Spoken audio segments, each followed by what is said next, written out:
বিশ্বের সবচেয়ে কঠিন ভর্তি পরীক্ষা গাওকাও। চীনের সবচেয়ে প্রতিযোগিতামূলক এই পরীক্ষায় চিটিং ঠেকাতে এবার নানা ব্যবস্থা নেওয়া হয়েছে। পরীক্ষা চলাকালে পরীক্ষার্থীদের নকল ঠেকাতে কৃত্রিম বুদ্ধিমত্তা বা এআই টুলের কিছু ফিচার বন্ধ করে দিয়েছে দেশটির শীর্ষ প্রযুক্তি কোম্পানিগুলো।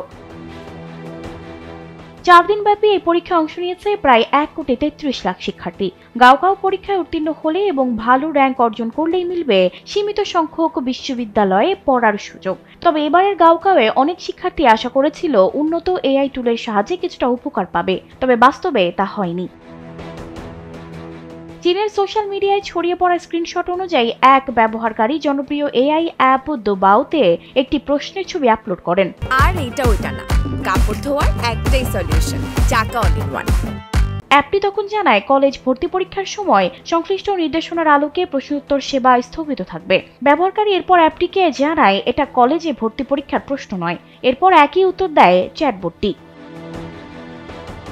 চীনা বাজারে এবছর নতুন আসা জনপ্রিয় জেনারেটিভ এআই টুল ডিপসিক জানায় নির্দিষ্ট সময়ের জন্য তাদের সেবা বন্ধ রাখা হয়েছে, যাতে গাওকাও পরীক্ষায় ন্যায্যতা নিশ্চিত করা যায়। এছাড়া টেনসেন্টের ইউয়ানবাও, আলিবাবার কুয়েন এবং মুনশটের কিমি এই প্রতিষ্ঠানগুলো পরীক্ষার সময় ছবি শনাক্তকরণ ফিচার বন্ধ করে দিয়েছে বলে ব্লুমবার্গ জানিয়েছে।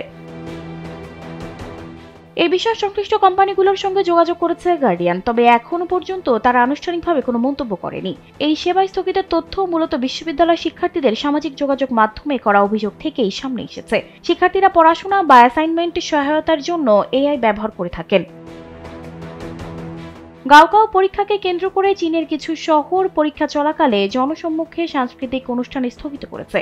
অফিস শুরু হওয়ার সময় পেছানো হয়েছে। এমনকি শিক্ষার্থীদের সময় মতো কেন্দ্রে পৌঁছাতে আলাদা ট্রাফিক লেনও বরাদ্দ করা হয়েছে, যা এই পরীক্ষার গুরুত্বকে ফুটিয়ে তোলে। সানজিদা রহমান, কালবেলা।